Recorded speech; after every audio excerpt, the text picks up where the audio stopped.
Hello everyone, once again welcome back to my channel. I am Divya. So we are discussing about class 10th history book chapter number 3 nationalism in India.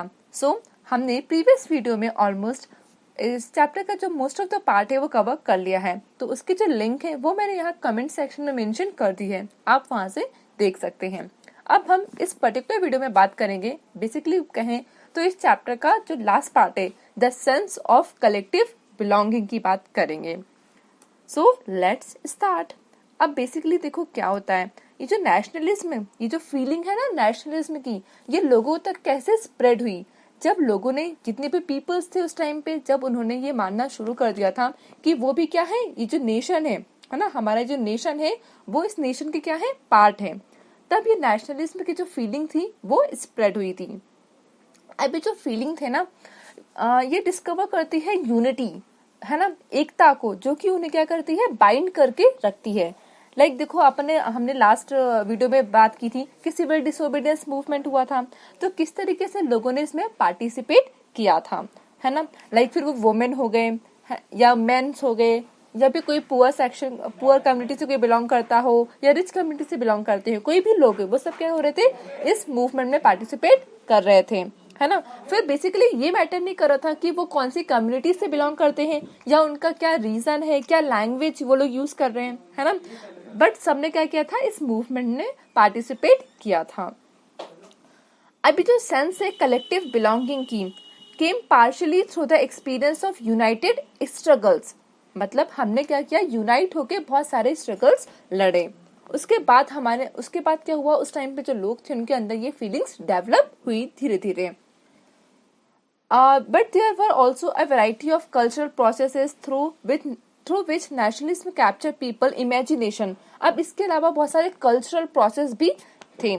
अब cultural process की बात करें तो like जैसे history हो गया, fiction हो गई, फोकलोर, इट मीन्स की बहुत सारी स्टोरीज, है ना, सॉन्ग्स हो गए, लाइक सबसे पहले वंदे मातरम, जनगण मन, है ना। इसके थ्रू क्या हुआ, लोगों के अंदर ये जो नेशनलिज्म है उसकी फीलिंग डेवलप हुई। लाइक बहुत सारे प्रिंट्स आए, है ना, पोस्टर्स क्रिएट किए गए, सिंबल्स आए, इन सब ने भी अपना ही एक इम्पोर्टेंट रोल प्ले किया था in making of a nationalism. अभी जो आइडेंटिटी है नेशन की, जो हमने चैप्टर 1 में देखा था, ये बहुत ही is most often symbolise in a figure और इमेज। ये हमें एक हेल्प, मतलब इससे हमें एक हेल्प ये मिली कि हमने एक इमेज, है ना, को क्रिएट किया, जिससे पीपल क्या करते हैं, आइडेंटिफाई कर पाते हैं कि ये हमारा क्या है, एक नेशन है। अब वो इमेज क्या थी उसके बारे में बात कर लेते हैं। तो 20th सेंचुरी में क्या हुआ था, जब ये नेशनलिज्म की ग्रोथ मतलब बहुत धीरे धीरे क्या हो रही थी, बढ़ रही थी, तो जो आइडेंटिटी है ना इंडिया की, वो क्या हुई, visually associated with the image of Bharat माता। तो भारत माता की एक इमेज आई, है ना, उस इमेज से हमने क्या किया, इस नेशन को रिलेट किया।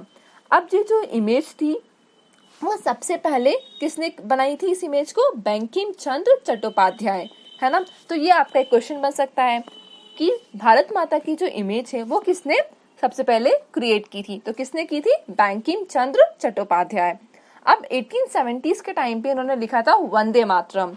अब ये वंदे मातरम बेसिकली है क्या, एक हिम है टू द मदरलैंड, हमारे मदरलैंड को डिनोट करती है। अब बाद में इसको हमने जो बंकिम चंद्र चट्टोपाध्याय जी थे उनकी एक बुक नॉवेल थी, उस नॉवेल का नाम था आनंद मठ। उस आनंद मठ नॉवेल में ये इंक्लूड है। और हाँ, हमने क्या किया था, जब स्वदेशी मूवमेंट बंगाल में, जब स्वदेशी मूवमेंट चल रहा था ना, जब क्या हुआ था, पार्टीशन हुआ था बंगाल का लॉर्ड कर्जन के द्वारा, जब वो करवाया गया था, लेकिन उन्होंने ऑर्डर दिया था कि हम बंगाल को 2 पार्ट में डिवाइड करेंगे, East Bengal and West Bengal में।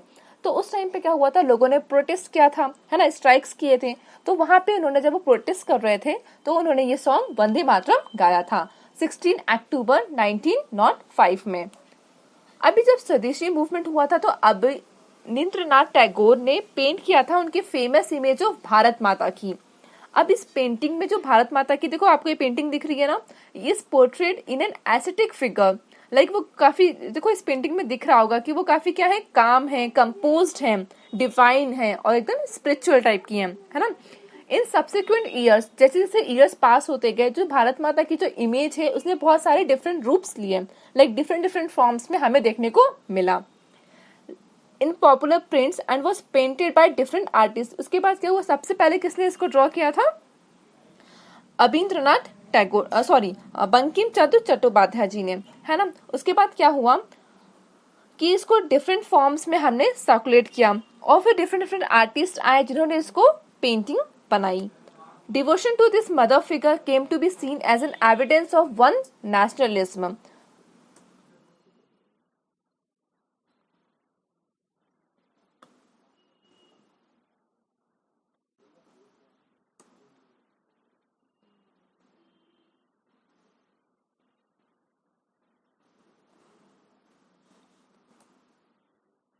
आइडियल्स ऑफ नेशनलिज्म की बात करें, also develop through a movement to review Indian folklore. तो लेट 19th सेंचुरी के टाइम पे क्या हुआ था, नेशनलिस्ट ने स्टार्ट कर दिया था कि वो जो फोक टेल्स होते थे ना, जो वो लोग गाते थे रिलीज के टाइम पे, उसको वो लोग रिकॉर्ड करके रख लेते थे, है ना। Village to gather folk songs and legends. अभी जो टेल्स है ये उनको मतलब they believe gave a true picture of traditional culture. मतलब ये जो फोक टेल्स होते थे, जो इनके जो सॉन्ग्स होते थे, जो वो लोग गाते थे, जिससे वो क्या होते थे, इंस्पायर होते थे, वो एक उनको ट्रू इमेज देती थी ट्रेडिशनल उनके कल्चर के बारे में जानने की। क्योंकि अभी तक क्या थे, हम लोग ब्रिटिशर्स के अंडर में काम कर रहे थे, है ना। तो जो उनके रूल्स थे, जो उनके कल्चर थे, हमने उन सबको अडॉप्ट किया था। अब बेसिकली हमें आइडिया हो रहा था कि हमारा मतलब हम ये कह सकते हैं कि हमारा अस्तित्व क्या है, हमारे क्या कल्चर है, ठीक है, जो कि क्या हो गए थे, करप्ट कर दिए गए थे या डैमेज हो गए थे आउटसाइड फोर्सेस के द्वारा। आउटसाइड फोर्सेस से क्या मतलब है, मतलब जो ब्रिटिशर्स थे उनके द्वारा। Okay, so it was essential to preserve this folk tradition. तो इसलिए क्या हुआ, ये हमारे लिए काफी एसेंशियल हो गया कि हमें ये जो फोक ट्रेडिशन है इनको प्रिजर्व करके, इन्हें बचा के रखना चाहिए। इसलिए क्या हुआ, उसको रिकॉर्ड करके लोगों ने रखा, फिर डिफरेंट डिफरेंट पेंटिंग्स बनाई गई। इन बंगाल में क्या हुआ था, रविंद्रनाथ टैगोर, ये आप सब जानते होंगे रविंद्रनाथ टैगोर जी कौन है। इन्होंने क्या किया था, बिगिन कलेक्टिंग बैलेट्स। बैलेट्स क्या होता है, एक पोएम का कलेक्शन होता है, उसे हम बैलेट्स बोलते हैं। नर्सरी राइम्स हो गई, जितने भी मिथ्स थे, है ना, उन सबको कलेक्ट करने का काम किसने स्टार्ट किया था, बंगाल में रविंद्रनाथ टैगोर जी ने ये काम स्टार्ट किया था। मद्रास में क्या हुआ था, नतेशा शास्त्री, इन्होंने पब्लिश किया था massive 4 volume collection of Tamil की जो फोक टेल्स होती है ना, फोक टेल्स मतलब जो स्टोरीज होती हैं तमिल में। तो किसने इसको पब्लिश किया था, नतेशा शास्त्री जी ने पब्लिश किया था। उसका नाम था द फोक लोर ऑफ सदर्न इंडिया। साउथ में जो भी मूवमेंट चलाए गए थे उस टाइम पे जो जो हुआ था उसके बारे में किसने बताया था, नतेशा शास्त्री जी ने एक बुक पब्लिश की थी, उसमें इन्होंने ये मेंशन किया था। उनका ऐसा मानना था कि जितनी भी फोक लोर होती है ना, वो एक नेशनल लिटरेचर है, ये जिन पे हम क्या कर सकते हैं, ट्रस्ट कर सकते हैं, है ना। क्योंकि देखो ऐसा होता है, जब बुक्स वगैरह पब्लिश की जाती है ना, तो उस पे मतलब कि ऑडियंस का रिस्पांस कितना रहता है, आप कितना उस बुक पे रिलायबल, कितना आप ट्रस्ट कर सकते हो। तो उन्होंने ऐसा बोला था कि यही क्या है, ये ट्रस्ट वर्दी, हम इन पे ट्रस्ट कर सकते हैं, ठीक है, ताकि हमारी आने वाली जनरेशन को ये पता चले कि पास्ट में उनके मतलब उनके जो एंसेस्टर थे उनके साथ बेसिकली हुआ क्या था। तो ये सही भी है, क्योंकि आज हमें हमारे जो इंडिया है उसके बारे में कैसे पता चला, लाइक जो बुक्स लिखी गई हैं, जो स्क्रिप्ट लिखे गए हैं, है ना, वहीं से हमें आइडिया होता है कि हाँ पास्ट में ये चीज हुई थी। तो ऐसा नेशनल मूवमेंट डेवलप, तो जैसे जैसे नेशनल मूवमेंट डेवलप होता गया, जितने भी नेशनलिस्ट थे के जो लीडर्स थे वो क्या हो गए, ज्यादा से ज्यादा क्या होने लगे, अवेयर होने लगे आइकन्स के बारे में, अपने सिंबल्स के बारे में, जो उनको क्या करता था, इंस्पायर करता था, ताकि वो क्या हो सके, यूनाइट हो सके।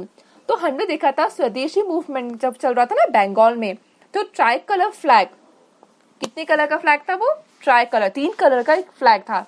उस टाइम पे जो फ्लैग था ना इंडिया में, वहां पे red, green and yellow colour में था, उसको डिजाइन किया गया था। और जैसे अभी हम देखते हैं तो क्या है, लाइक 24 उसमें स्पीड क्या बोलते हैं, स्पाइक्स है ना। तो उस टाइम पे क्या था, उस टाइम पे लोटस थे, लोटस का जो लोटस था उसमें इट हैड 8 लोटस, उससे वो रिप्रेजेंट करता था कि जो 8 प्रोविंस है ब्रिटिश इंडिया की। और उसमें एक क्रिसेंट मून भी था जो रिप्रेजेंट करता था हिंदू और मुस्लिम को।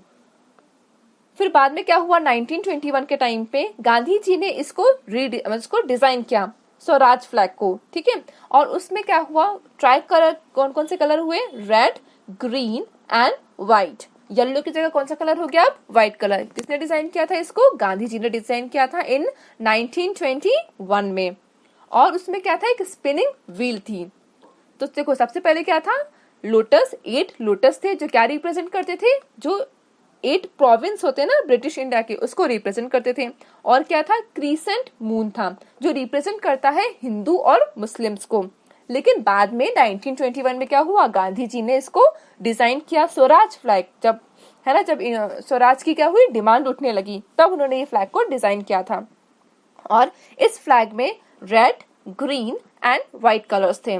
और उसमें एक स्पिनिंग व्हील था सेंटर में, जो रिप्रेजेंट करता था, जो गांधी जी थे उनका जो आइडिया था ना, सेल्फ हेल्प, कि आप अपनी मदद खुद ही कर सकते हो। अगर आप किसी प्रॉब्लम में हो, आपके साथ कुछ अच्छा नहीं हो रहा, तो उसके लिए आप खुद रिस्पॉन्सिबल होगे, है ना, आपको अपनी मदद खुद ही करनी होगी। Carrying the flag, holding it aloft during marches become a symbol of deficiency. Another means of creating a feeling of nationalism was through reinterpretation of history. तो जैसे जैसे जो 19th सेंचुरी का जब एंड हो रहा था ना, तो बहुत सारे इंडियंस ने ऐसा उनके अंदर फीलिंग डेवलप हो गई थी that to instil a sense of pride in the nation. तो Indian history had to be thought about differently. The British saw India as backward and primitive, क्योंकि जो ब्रिटिश थे ना, उनको ऐसा लगता था जो इंडियंस है वो क्या है, बैकवर्ड है, प्रिमिटिव है, लाइक उनकी जो थिंकिंग है वो कैसी, एकदम पुरानी है, एकदम प्रिमिटिव है, वो लोग बिल्कुल भी एडवांस नहीं है। Incapable of governing themselves, even वो खुद को गवर्न तक नहीं कर सकते थे। ये ऐसा किसका मानना था, ब्रिटिशर्स का, तभी तो वो हमारे ऊपर रूल कर पाए, है ना। लेकिन अब इंडियंस के अंदर जैसे जैसे 19th सेंचुरी क्या हो रही थी, एंड हो रही थी, वैसे वैसे टाइम के साथ साथ जो पीपल्स थे, उनके अंदर ये फीलिंग डेवलप होने लगी कि नहीं, हमें भी अब एडवांस बनना होगा। In response, Indians began looking into the past to discover India's greatest achievement. तो उन्होंने देखा कि हमने पास में क्या क्या अचीव किया है, और उन्होंने क्या किया, फिर उसके बारे में उन्होंने लिखना शुरू किया। About the glorious development in ancient times when art and architecture, science and mathematics, religion and culture, law and philosophy, crafts and trade had flourished. उस टाइम पे क्या था, लाइक कल्चर में भी हम एक्सपर्ट थे, मैथमेटिक्स में भी एक्सपर्ट थे, रिलीजन, लाइक जितना भी आयुर्वेद वगैरह है ना, तो उस टाइम पे क्या हुआ था, आर्किटेक्चर हो गया, साइंस हो गया। तो वहाँ पे जो जिन जिन लोगों ने उस फील्ड में कोई अच्छा काम किया था, है ना, जिनको उस फील्ड में क्या महारत हासिल हुई थी, उन सब के बारे में फिर लिखना शुरू किया गया।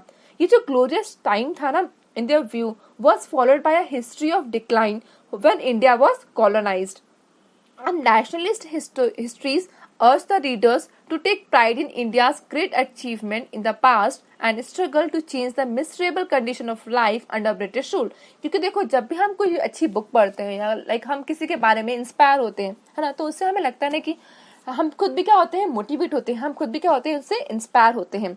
और फिर उस टाइम पे क्या हुआ, क्योंकि कंडीशन एकदम वर्स्ट हो चुकी थी, है ना, एकदम बहुत ही बेकार सी हो गई थी, तो उसको उस चीज से निकलने के लिए लोगों ने क्या हुआ, लाइक कंडीशन को नॉर्मल लाने के लिए वो क्या करते थे कि अब उस फील्ड में काम करना वापस से शुरू कर दिया था।